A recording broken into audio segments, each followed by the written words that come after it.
crispy golden pops of seafood dressed with a tangy, sweet, slightly spicy kind of sauce and lots of fresh herbs.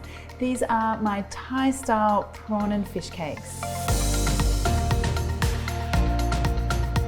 So I'm taking the traditional Thai fish cake. We're going to zhuzh it up a little bit. Let's go in with our fish first of all. So I'm using here a snapper, local here in Australia. Any kind of firm white fish is good here. In fact, actually, no, I've done this with salmon too. Salmon is great as well. So really versatile. Use a local fish in your area. And that just goes into your little blender or food processor.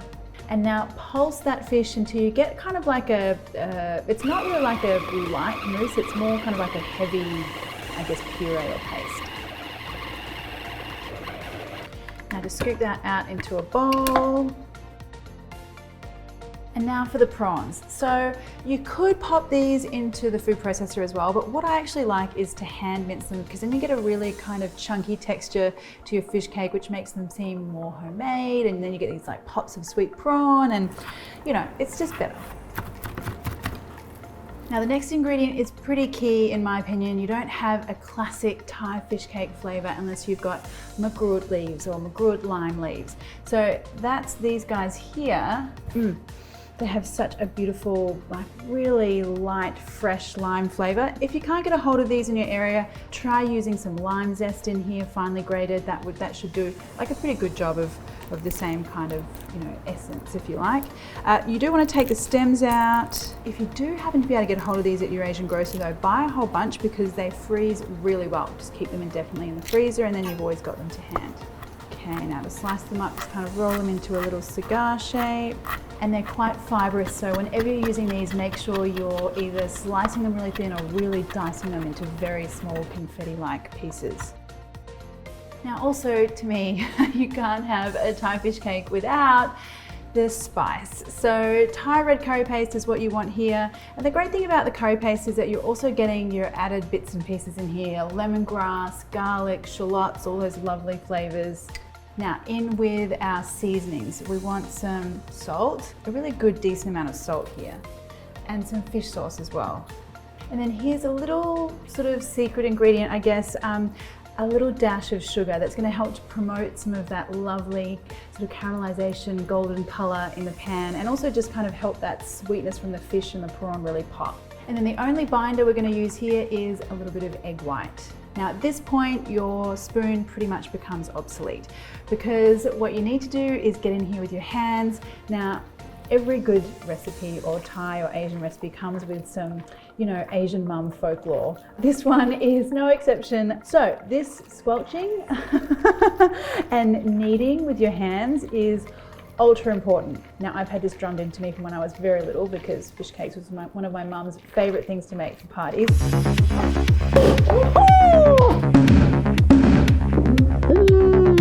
Party time! But I do think there is a little bit of method to the madness here. So Thai fish cakes are not supposed to be light and fluffy and airy. They're actually a little bit dense. They're all about that sort of meaty fish or seafood flavor and texture as well, and they're bouncy rather than kind of crumbly.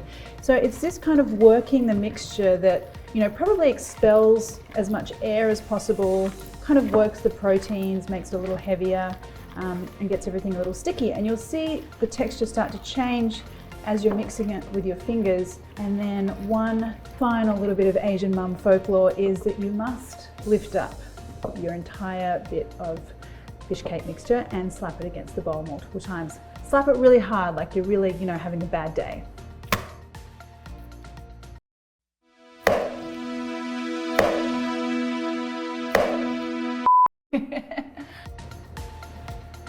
Again, I reckon this is all about air expulsion because if you get a fish cake that puffs up with too much air in the hot oil, when you get it cooling down, it actually kind of wrinkles up and gets like a weird texture. So obviously the Asian mums in all their wisdom figured all of that out.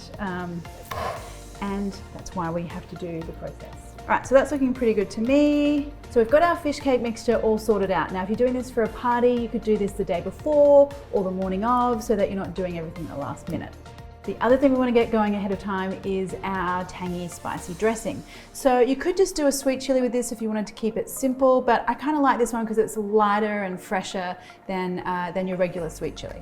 So I start off with a chili. Now this is a very mild one. I do tend to sort of stick to the mild ones when I'm doing, dishes for a big party, just in case we've got some kiddies around or people that don't like chili spice as much as me.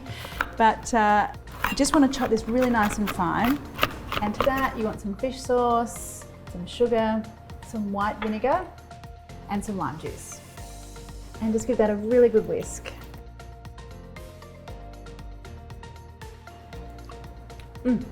Tangy, sweet and tangy with just a little hint of that chili spice, perfect. When you're ready to cook your fish cakes, just get together some hot oil, and you can test if it's hot enough by sticking a wooden spoon in there.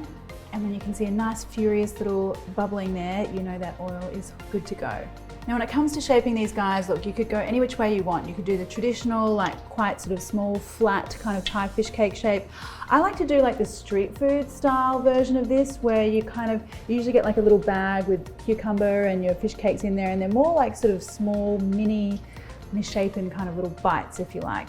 But to make the process easier, whichever way or shape that you want to do it, the best thing to do is actually wet your hands slightly so you get less stuff sticking to your fingers. So a little bit of water and then just pinch off a little bit, and I like to keep it rough as I said, and then into the oil.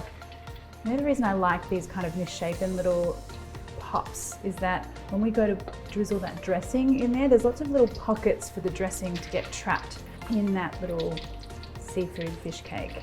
Now, if everything sinks to the bottom, that's okay. Just give it a couple of minutes so that it kind of cooks, and then it'll sort of lift off quite easily. You might need to kind of break them up a little bit too. And now just 2 or 3 minutes here until we get a nice, deep, golden, crispy exterior, and then ready to go. All right, just come and have a look at these little guys and girls in here. They are uber cute, totally golden and delicious. Yum. Just drain them really well, then out onto some paper towel. Now don't get too stressed about serving these piping hot. In fact, it's probably better not to. They're quite volcanically hot.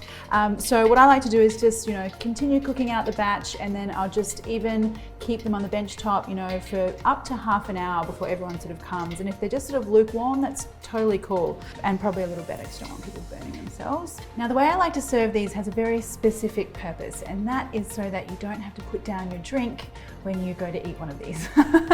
So what you need to do is pile all of these up into a tray or onto a bowl or plate. And then for some little pops of like freshness, I love to add a little bit of cucumber. Now you can go in here with a lot of different fresh herbs. I just happen to have some basil. Actually, I wanted Thai basil, but my local market didn't have any, so I'm using regular Italian basil. Totally fine. Mint, coriander, spring onion, any of those things will do. Just like that little extra hint of herbaceousness at the end. And there you go, my friends. Have a look at those colors. I mean, it just says party to me. Now, so that you don't have to put your drink down and you don't have to get your fingers all like greasy and dirty, you can just have a toothpick, get in there, grab a nice little chunk of cucumber on top. So cute, so dainty.